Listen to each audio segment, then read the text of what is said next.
नमस्कार, मेरा नाम है सुशील रॉय सिंघानिया और आज इस एपिसोड में हम चर्चा करेंगे 2021 में टू व्हीलर्स और पैसेंजर व्हीकल्स इनका जो है विभिन्न भारत के जो राज्य और केंद्र शासित प्रदेश हैं उनमें परफॉर्मेंस कैसा रहा। साथ ही भारतीय समाज के जो विभिन्न आय वर्ग हैं, इनकम ग्रुप्स हैं, उन्होंने किस तरीके से बिहेव किया 2021 में ऑटोमोबाइल के संदर्भ में।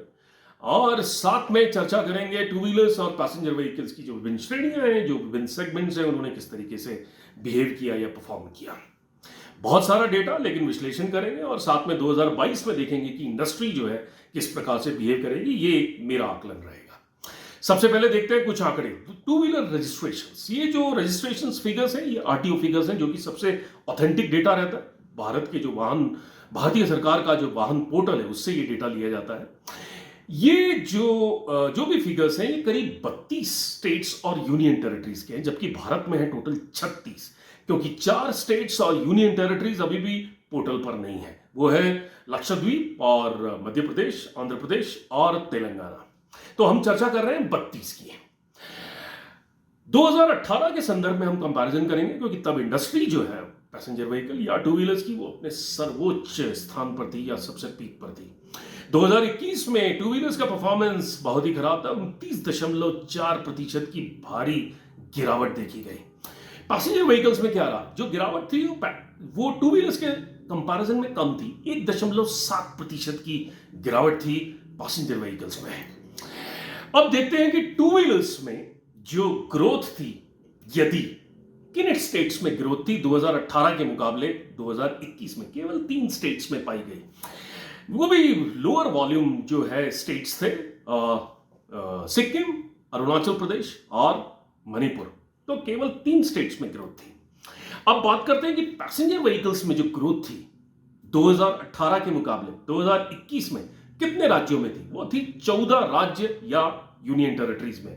मुख्यतः उनमें हरियाणा, उत्तर प्रदेश, महाराष्ट्र और कर्नाटक, उड़ीसा, वेस्ट बंगाल और अन्य ईस्ट के कुछ राज्य। तो ध्यान रखिएगा, टू व्हीलर में जो ग्रोथ थी वो केवल 3 स्टेट्स में थी, जबकि जो पैसेंजर व्हीकल्स में ग्रोथ थी वो 14 स्टेट्स या यूनियन टेरिटरीज में थी। देखते हैं कि दोपहिया वाहन में कौन से ऐसे स्टेट्स या यूनियन टेरिटरीज थे जिनमें की गिरावट जो है वो नेशनल एवरेज, जो कि 29.4% था, उससे कम थी।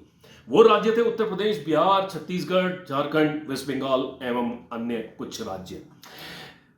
टू व्हीलर में वह राज्य या यूनियन टेरिटरीज जिनमें की गिरावट जो थी वो नेशनल एवरेज, जो कि 29.4 है, उससे ज्यादा थी, आप देखेंगे तो पूरा लाल है और हायर वॉल्यूम वाले राज्य है।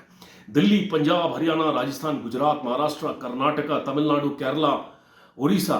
यदि आप देखें टू व्हीलर डिक्लाइन में, तो तमाम जो भारत है वो आपको लाल दिखेगा। ये जो अभी तक हमने डेटा देखा, उसके की टेकआउट्स क्या है? पहली चीज, टू व्हीलर्स में ग्रोथ या डी ग्रोथ थी 29.4% की, लेकिन पैसेंजर व्हीकल्स में ये डी ग्रोथ केवल 1.7% थी। कृपया ध्यान रखिएगा। एक और चीज आपसे पूछता हूं मैं, टू व्हीलर्स सामान्यतः कौन खरीदता है? लोअर इनकम ग्रुप, इसके साथ साथ जो लोअर मिडिल क्लास या मिडिल क्लास जो है सामान्यतः टू व्हीलर्स खरीदते हैं। कार्स कौन खरीदते हैं? Middle class, upper middle class and upper class. ये चीज ध्यान रखिएगा, क्योंकि आगे हम इसकी चर्चा करेंगे। साथ में जो स्टेट्स थे, 3 स्टेट्स में केवल ग्रोथ पाई गई टू व्हीलर्स में, और पैसेंजर व्हीकल में जो ग्रोथ पाई गई वो 14 स्टेट्स में थी। एक इंपॉर्टेंट फिगर आपके सामने रखता हूं, बहुत स्पष्ट करेगा कुछ चीजों को। ये जो पैसेंजर व्हीकल इंडस्ट्री है, उसमें 5 लाख से कम कीमत की जो कार्स होती हैं, 2018 में उनका जो कंट्रीब्यूशन था वो 25.9% था। ध्यान रखिएगा। और कैलेंडर ईयर 21 में ये जो कंट्रीब्यूशन है वो घट करके 10.5% हो गया। 5 लाख से कम की गाड़ी कौन खरीदेगा? जो कि लोअर मिडिल क्लास होगा या मिडिल क्लास होगा या लोअर क्लास होगा, इनकम के तौर पे यदि हम देखें। यही कंट्रीब्यूशन यदि हम देखें 10 लाख से 12.5 लाख की जो पैसेंजर गाड़ियां थी, कार्स, उनमें 5.5% से बढ़कर के 11% हो गया। यानी जो अपर मिडिल क्लास और अपर क्लास था, उसकी इनकम पर कोई विशेष असर नहीं पड़ा।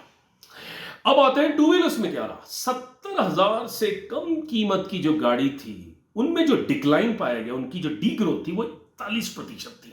आप ध्यान रखिएगा, ओवरऑल जो डिक्लाइन था वो 29.4% था, लेकिन 70,000 से कम की गाड़ी में जो डिक्लाइन पाया गया या डी ग्रोथ थी वो 41% की थी। और 70,000 से ज्यादा कीमत की जो गाड़ियां थी उनमें ग्रोथ पाई गई, छोटी ही ग्रोथ थी लेकिन 3% की।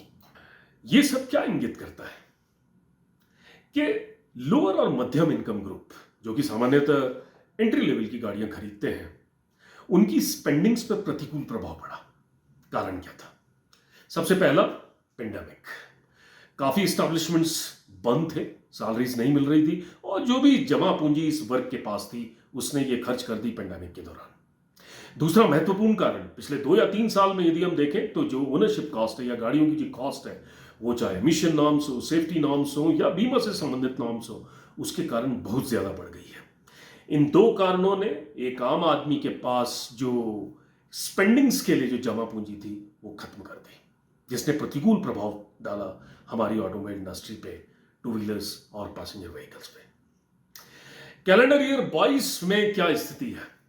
अब एक नई समस्या पैदा हो गई जो पुतिन साहब ने पैदा की, रशिया और यूक्रेन की लड़ाई, जिसके कारण क्रूड ऑयल प्राइसेस $100 के ऊपर है और पेट्रोल के प्राइसेस भारत में भी करीब करीब 110 रुपए के आसपास है। एक आम आदमी के लिए संभव नहीं है और ये जो ऑपरेशन जो कॉस्ट है उसके बढ़ने के कारण प्रतिकूल प्रभाव पड़ेगा।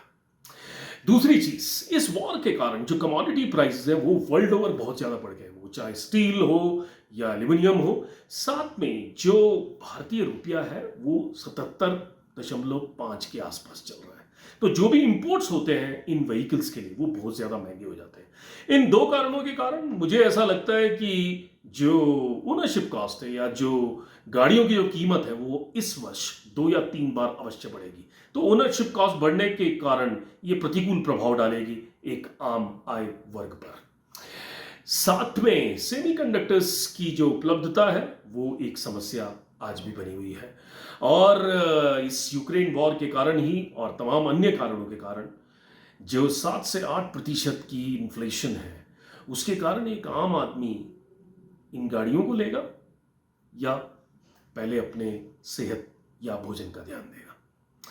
तो इन सब कारणों को देखते हुए मुझे ऐसा लगता है कि 2022 में टू व्हीलर इंडस्ट्री वापस डी ग्रो करेगी 10% से ज्यादा और जो पैसेंजर व्हीकल इंडस्ट्री है वो करीब करीब 5 से 10% के आसपास ग्रोथ पे रहेगी, क्योंकि इस ग्राहक के पास फिर भी पैसे हैं। ये मेरा आकलन है, फिर भी सभी मैन्युफैक्चरर्स को हमारी शुभकामनाएं। और आपको यदि ये एपिसोड पसंद आया हो तो मेरे YouTube चैनल को सब्सक्राइब करें, बेल आइकन अवश्य दबाएं और शुक्रिया, धन्यवाद, थैंक यू वेरी मच।